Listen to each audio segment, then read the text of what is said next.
Эльдар, поздравляю с победой. Как матч? Спасибо. Я рад, что выиграли. Только тоже для меня, потому что я давно не играл, и это была первая игра после моей травмы. Хорошо, еще раз рад, что выиграли.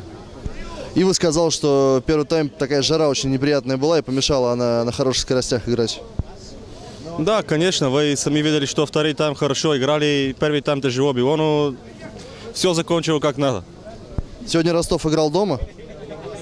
Я думаю, что да. И надо так, каждая игра будет. Очень много болельщики, спасибо для подкрепа. Впереди игры с «Динамо» и «Локомотивом». «Динамо» твое любимое, с Антоном Шуниным. Попробуешь повторить трюк прошлогодний? Да, я надеюсь, что он будет играть. Ну, посмотрим, что будет там в воскресенье. Я думаю, что мы сейчас в хорошей форме находимся, и надо хорошо играем, и так хороший результат надо постигнем. Спасибо.